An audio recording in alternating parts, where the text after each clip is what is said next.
मुख्यमंत्र्यांसह दोन्ही उपमुख्यमंत्री आज पूरग्रस्त भागाच्या दौऱ्यावर अतिवृष्टीमुळे बाधित झालेल्या जमिनीची करणार पाहणी।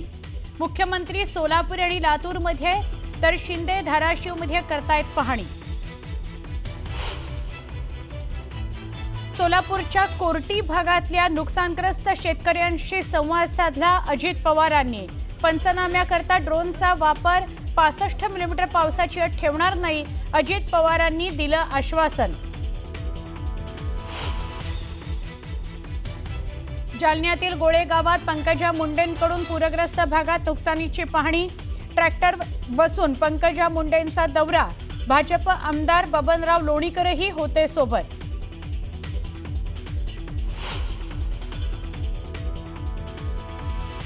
छत्रपती संभाजीनगरच्या सोमठाणा गावात कृषी मंत्री दत्तात्रय भरणेंनी केली पाहणी।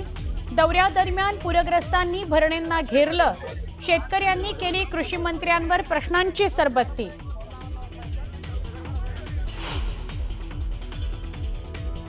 राज्यात अतिवृष्टीमुळे बाधित शेतकऱ्यांना तातडीनं भरपाई देण्याकरता सरकारचे प्रयत्न।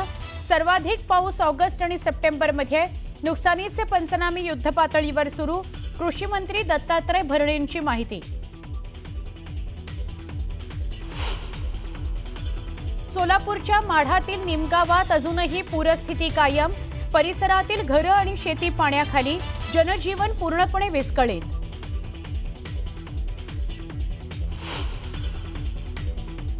बीड जिल्ह्यातल्या सिंदफणा नदीकाठच्या गावांमध्ये पूरस्थिती। सुरुम गावात शिरलं पुराचं पाणी। 300 पेक्षा जास्त लोकांना सुरक्षित स्थळी हलवलं।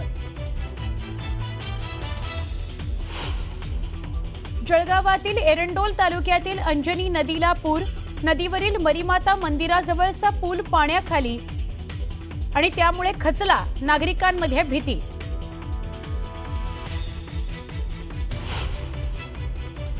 सोलापूर जिल्ह्यातल्या पूरग्रस्तांना विठ्ठल रुक्मिणी मंदिर समितीकडून मदतीचा हात। अन्नाची पाकिटं आणि पाण्याच्या बाटल्यांचं वाटप।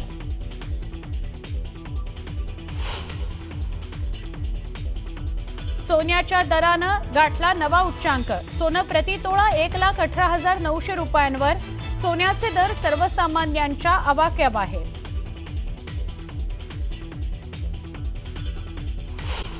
सोलापूरमधील पूरग्रस्त भागाचा उपमुख्यमंत्री अजित पवार दौरा करतायत। सोलापूरच्या करमाळा तालुक्यातील कोर्टी भागात सकाळी ते पोहोचले आणि नुकसानग्रस्त भागाची पाहणी त्यांनी केली आणि मग शेतकऱ्यांशी संवाद सुद्धा साधला। या भागात झालेल्या नुकसानीची अजित पवारांनी पाहणी करतानाच असं म्हटलं की ड्रोनचा वापर करून नुकसानीचे पंचनामे करू। 65 मिलीमीटर पावसाची अट ठेवणार नाही। अजित पवारांनी नुकसानग्रस्त शेतकऱ्यांशी संवाद साधताना हे आश्वासन दिलेलं आहे। अजित पवार सुद्धा गाडीजवळ आले तेव्हा सगळ्या शेतकऱ्यांनी त्यांच्या आजूबाजूला गराडा घातला आणि त्यांना आपली व्यथा सांगितली। काय आमच्या शेतातली परिस्थिती झालेली आहे, पीक तर पीक गेलंच, पण माती सुद्धा खरडून निघालेली आणि अजून सुद्धा गुडघाभर पाणी आमच्या शेतात आहे। आता पुढची 1-2 वर्ष आम्ही करायचं काय, असा अट्टाहो या शेतकऱ्यांनी अजित पवारांसमोर फोडला। अनेकांच्या घरात पाणी शिरलेलं आहे, त्यामुळे तेही नुकसान झालेलं आहे। संसार सुद्धा उघड्यावर आलेला आहे। कोर्टी सोलापूर नंतर सोलापूरच्याच आपण भागात बोलूया। पूरग्रस्त भागाचा उपमुख्यमंत्री दौरा करतायत। सोलापूरच्या सांगोबामध्ये अजित पवार पोहोचले। कोर्टीनंतर सांगोबामध्ये पोहोचले, तिथेही त्यांनी पाहणी केली। अजितदादांनी यावेळी नुकसानग्रस्त शेतकऱ्यांशी संवाद सुद्धा साधला, त्यांच्या व्यथा जाणून घेतल्या। अक्षरशः खाली मांडी घालून बसून शेतकऱ्यांशी संवाद साधून परिस्थिती काय आहे, सोलापूरच्या कुठल्या भागात काय झालेलं आहे, अनेकांनी फोटो काढून ठेवलेत आपल्या शेतातल्या परिस्थितीचे, घरातल्या परिस्थितीचे, ते सगळे अजितदादांना दाखवले। सकाळी 6:30लाच बाहेर पडलेले आहेत आणि दौरा करतायत सोलापूरच्या वेगवेगळ्या भागातला, आधी कोर्टी आणि आता सांगोबा।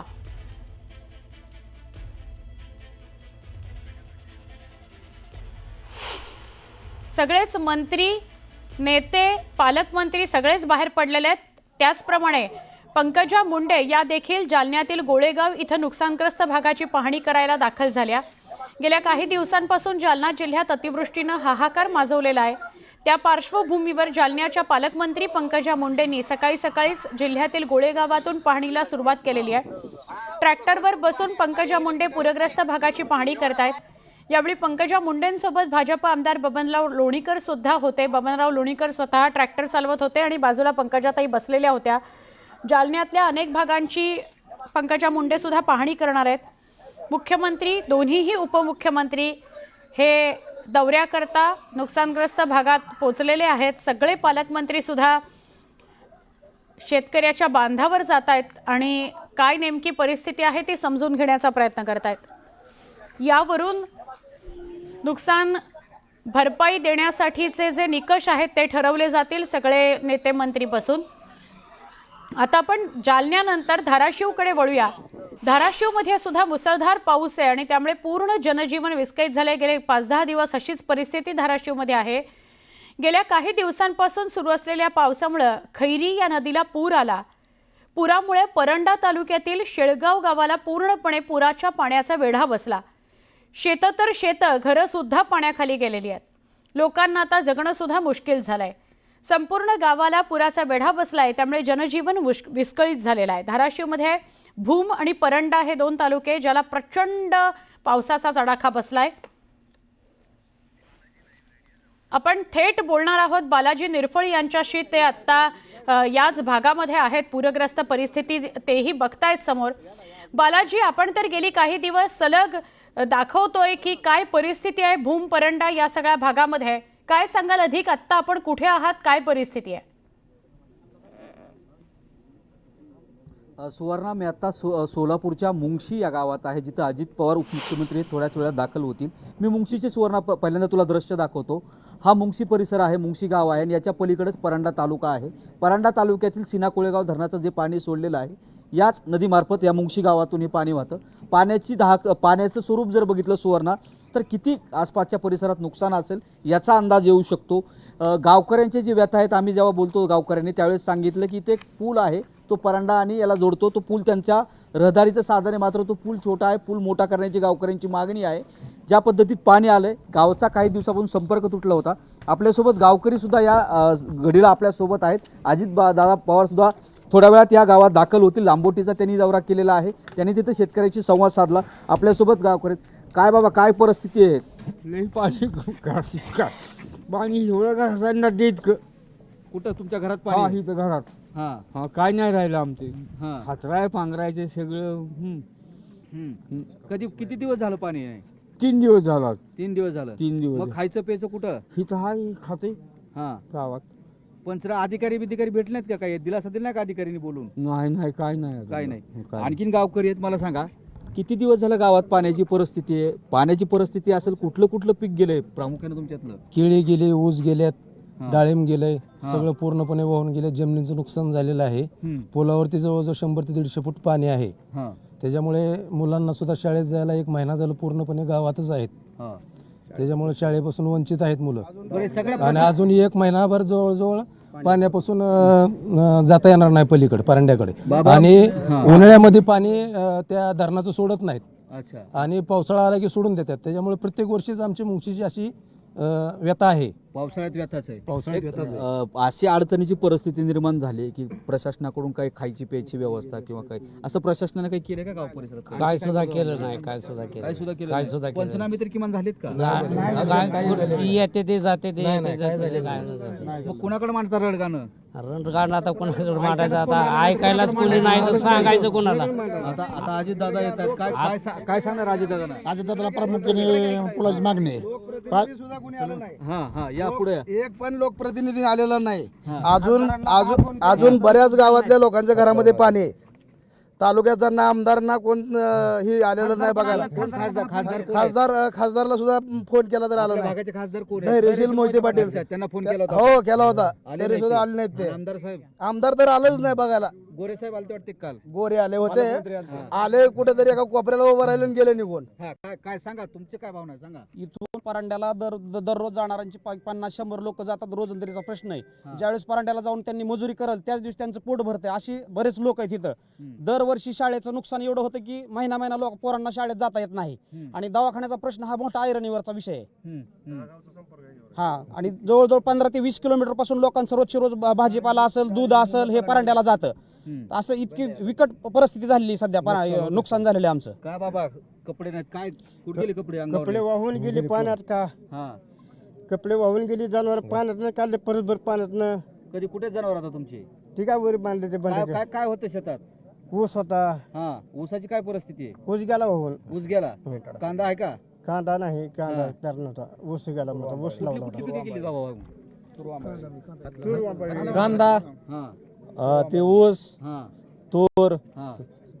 सर्व पिकं वाहून गेली. मका, केळी, सर्व म्हणजे त्या गाव. सगळ्यात महत्वाचं हे आहे की आता ह्या दिलासा देण्यासाठी सरकार बांधावरती येत आहे. मुख्यमंत्री सोलापूर जिल्ह्यात येत आहेत, अजित पवार सोलापूर जिल्ह्यात येत आहेत, एकनाथ शिंदे परांड्या बाजूच्या तालुक्यात जिल्ह्यात येत आहेत. काय सगळ्या अपेक्षा पूर्ण होतील या मंत्र्याच्या दौऱ्याकडून? अजिबात होणार नाहीत. हा, कारण नुकसान एवढं झालं की भयंकर नुकसान झालेलं आहे. त्यांनी तातडीनं पंचनामे केले पाहिजेत. प्रत्येकाची मोटर वाहून गेली, पाईप वाहून गेली. शेतकरी देशोधडीला लागला. शेतकरी 10 वर्ष उबदार येत नाही, इतकं नुकसान झालं. आणि तुमचं शासन किती देऊन आम्हाला मदत देणार आहे? काय सांगा. हा, शासनाने सर्वतोपरी मदत दिली पाहिजे. पंचनामे व्यवस्थित लवकर झाले पाहिजेत. आणि इथं 2 घरं पाण्याखाली गेली. रेस्क्यू टीम आम्ही प्रयत्न केला. खासदारांना 10 फोन केले, एकही फोन त्यांनी रिसिव्ह केला नाही. एकदा म्हणले पाणी परिषदेला गेलेत, एकदा म्हणले सांगलीला मोर्चात गेलेत. ज्यांनी नाही ती कारणं दाखवली त्यांनी प्रत्येकाने उत्तरं दिली. काय सांगा. सगळ्यांनी टाळलंय आम्हाला. तर जी पाण्यामध्ये गुंतले होते का लोक, ते निमीच काढण्यात आले, निमे पूर्ण काढण्यात आले नाहीत. त्या टीमला फोन करून सध्या टीम व्यवस्थित पोहोचली नाही आमच्या गावावर. ही आमचं ही दुर्दैव आहे. का तर आम्हाला ही टीमची अपेक्षा जी होती की पुलातनं निमीच माणसं काढली आमच्यातली, आणि सकाळपासून फोन होता तरी पण काढले नाहीत माणसं. हे तरी अजून टीम अडकलेलीच होती, ते काढलेलेच नाही त्यांनी. पूर्ण टीम आले, निमी माणसं काढले, निमी ठेवले. रात्री जर पाणी वाढलं असतं तर त्या माणसांनी काय करायचं होतं? आता प्रत्यक्षात उपमुख्यमंत्री येत आहेत गावात. हा, काय आता काय सांगाल उपमुख्यमंत्री? मंत्र्यांकडून आमच्याकडे एवढी एक अपेक्षा आहे की आमच्या गावाला पूर आल्यानंतर टीम व्यवस्थित पाठवावी, फोन केल्यानंतर हजर राहावी. आणि पुलाची बी मागणी, जेणेकरून जे नुकसान झाले सर्वच त्यांचं सरसगट पंचनामे व्हावेत आणि भरपाई मिळावी, एवढीच अपेक्षा आहे आमच्याकडून. बघितलं सुवर्णा की काय भावना आहेत गावकऱ्यांच्या, कशा व्यथा गावकरी सांगतायत की ते 3 ते 4 दिवसापासून हे सगळ्या संकटाशी सामना करतायत. यांनी खासदारांना फोन केले, यांनी आमदारांना फोन केले, मात्र प्रशासन त्यांच्या मदतीला आणखीन धावून आलेलं नाही. आता उपमुख्यमंत्री येत आहेत, ते त्यांना त्यांचं जे मागणं आहे ते मांडणार आहेत. त्यामुळं आता उपमुख्यमंत्री थोड्याच वेळात अजित पवार दाखल होतील. शेतकरी आणि गावकरी यांच्याशी ते संवाद साधतील, त्या मागणं त्यांच्याकडे मांडतील. अजित पवार कुठल्या शब्दात किंवा कुठल्या ह्याच्यात त्यांना दिलासा देतात हे देखील पाहणं गरजेचं आहे. सुवर्णा, परिस्थिती गंभीर आहे आणि जसं शेतकरी म्हणाला त्याचंच वाक्य समोर ठेवायला हवं की आभाळच फाटलंय तर सरकार मदत तरी किती करणार. आता आपण बीडकडे वळतोय. धाराशिवनंतर बीड जिल्ह्यामधली परिस्थिती बघूया. बीड जिल्ह्यातील पाटोदा, आष्टी, गेवराई, माजलगाव, आंबेजोगाई, केज, परळी या तालुक्यांमधील 718 गावांमधले हजारो हेक्टरवरचे शेत हे अतिवृष्टीने बाधित झाले. शेतातील पिकच नाही, शेतजमीन सुद्धा खरडून निघालेली आहे, पुरात वाहून गेलेली आहे. या भागातील 200हून अधिक घरांची पडझड झाली आहे. शेकडो जनावरं मृत्युमुखी पडलेली आहेत. त्यामुळे या भागातील शेतकरी पुरता उद्ध्वस्तच झालाय. खामगाव, आहेर, चिंचोली, तांदळवाडी, नांदूर हवेली, तरटेवाडी या गावांना मोठा फटका बसलेला आहे. आमचे प्रतिनिधी लक्ष्मण घाटोळ यांच्याशी आपण बोलूया. लक्ष्मण, बीड जिल्ह्यामध्ये आत्ता आपण कुठल्या परिसरात, कुठल्या भागात आहात? काय परिस्थिती आपल्याला दिसते आहे? सगळंच चित्र दाहक आहे, पण काय अधिक सांगाल? सुवर्णा, मी आता बीड जिल्ह्यामधल्या खामगाव भागामध्ये आहे. खामगावचा हा सगळा परिसर आहे आणि मी ज्या शेतात उभं आहे हे जे शेत आहे ते कपाशीचं आहे, कापसाचं शेत आहे. आणि या शेतामध्ये कशा पद्धतीनं शेतकऱ्याचं शेतपीक उद्ध्वस्त झालं आहे हे हे दृश्य बघितल्यानंतर आपल्या लक्षात येईल, माझ्या समोरच्या बाजूला हे जर दृश्य बघितलं तर हे कपाशीचं पीक आहे ते अशा पद्धतीनं उद्ध्वस्त झालेलं आहे. पूर्णतः मुळापासून हे पीक जे आहे ते उखडून गेलेलं आहे. त्यामुळे या भागातल्या शेतकऱ्यांचं प्रचंड नुकसान या अतिवृष्टीमुळे झालेलं आहे. काही ठिकाणी कपाशीचं नुकसान झालेलं आहे, काही ठिकाणी तुरीचं नुकसान झालेलं आहे, विशेषतः सोयाबीनचं देखील या पुराच्या पाण्यामध्ये मोठ्या प्रमाणात नुकसान झालेलं आहे.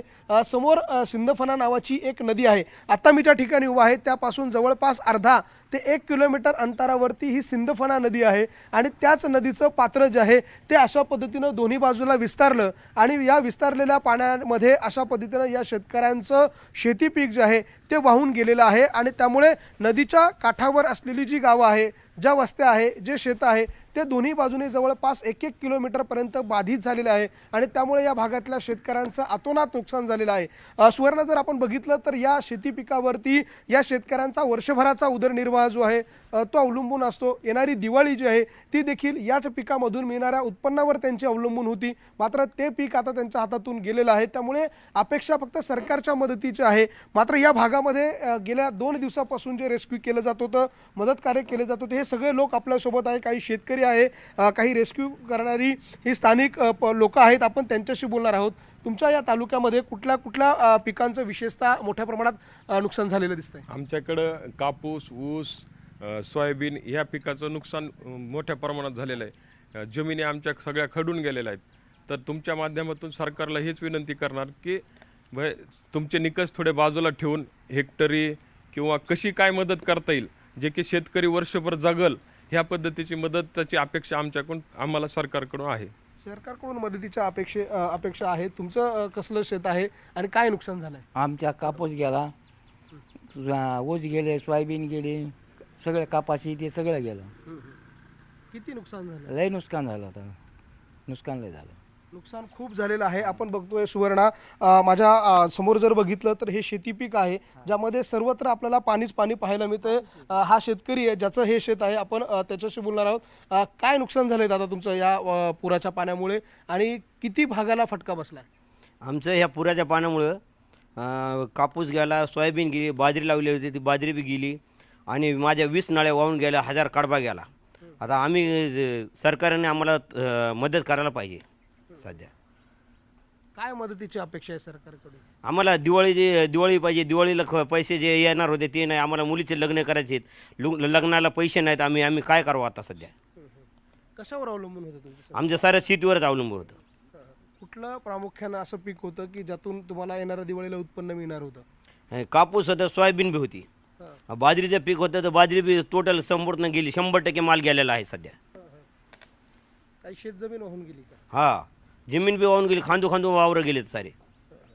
सुवर्ण, आपण बघतोय बीड जिल्ह्यामधली ही परिस्थिती आहे. बीड जिल्ह्यामध्ये ज्या पद्धतीनं पाऊस झालेला आहे, अतिवृष्टी झालेली आहे ती आपल्याला पाहायला मिळते. जवळ गुडघा एक पाय जो आहे तो अशा पद्धतीनं शेतजमिनीमध्ये जातोय. नुकसान या शेतकऱ्यांचं प्रचंड झालेलं आहे. त्यामुळे अशा परिस्थितीमधून या शेतकऱ्यांना उभं राहायचं आहे, या शेतजमिनी सुधारवायच्या आहे, त्यानंतर येणारं पीक घ्यायचं आहे. त्यामुळे 1 वर्षाचा काळ या शेतकऱ्यांना या सगळ्या संकटातून बाहेर पडण्यासाठी जाणार आहे. त्यामुळे 1 वर्षभरासाठी या शेतकऱ्यांना जगण्यासाठी लागणारं साहित्य असेल, ते खरेदी करण्यासाठी लागणारा पैसा असेल, मुलांची फी असेल, त्याचबरोबर मुलांच्या शिक्षणाचा खर्च असेल, लग्नकार्य असतील, या सगळ्यासाठी जे उत्पन्न त्यांना या शेतातून मिळणार होतं ते सगळं उत्पन्न त्यांचं अशा पद्धतीनं उद्ध्वस्त झालेलं आहे. त्यामुळे या भागातला शेतकरी पुरता उद्ध्वस्त झालेला आहे. नद्यांनी आपला पात्र जे आहे ते सोडून शेतकऱ्यांच्या शेतात अतिक्रमण केलेलं आहे आणि त्यामुळे शेती पिकाचं मोठ्या प्रमाणात नुकसान झाल्याचं आपल्याला पाहायला मिळतंय. बीड जिल्ह्यामध्ये जवळपास हजारो हेक्टरवरचं शेती पिकांचं नुकसान झालेलं आहे. जवळपास 750हून अधिक गावांना या बीड जिल्ह्यामधल्या वेगवेगळ्या नद्यांच्या माध्यमातून फटका बसलेला आहे. त्यामुळे या भागातलं जे हजारो हेक्टरवरचं नुकसान झालं आहे, ज्यामध्ये जनावरांचा देखील मृत्यू झालेला आहे. जे दुग्धी जनावर आहे, ज्यामध्ये गाय असतील, शेळ्या असतील, हे दुग्धीची जनावर आहे ज्यातून उत्पन्न मिळतं, ते देखील यामध्ये वाहून गेलेलं आहे. चाळी वाहून गेलेलं आहे, घरं पडलेली आहे. त्याचबरोबर या भागामध्ये असलेल्या अंगणवाड्या, शाळा त्यामध्ये पाणी गेलेलं आहे. जे घरामध्ये धान्य साठवलेलं होतं ते देखील या पुराच्या पाण्यामध्ये वाहून गेलेलं आहे. त्यामुळे या शेतकऱ्यांना आता अपेक्षा फक्त केवळ सरकारच्या मदतीची आहे. मायबाप सरकारने जर या शेतकऱ्यांना मदत केली तर हा शेतकरी उभा राहू शकेल, जगू शकेल. असं जर झालं नाही, सरकारची मदत जर तुटपुंजी झाली, तर मात्र मराठवाड्यामध्ये पुन्हा एकदा आत्महत्यांसारखं एक सत्र जे आहे ते पाहायला मिळेल अशी भीती जी आहे ती देखील या सगळ्यामुळे आता व्यक्त केली जाते. सुवर्णा. नक्की नक्की धन्यवाद लक्ष्मण, आपण माहिती दिली त्याबद्दल. बीडच्या खामगावात होते आमचे प्रतिनिधी लक्ष्मण घाटोळ. महाराष्ट्रात काय परिस्थिती आहे ती बघायची आहे. एक छोटासा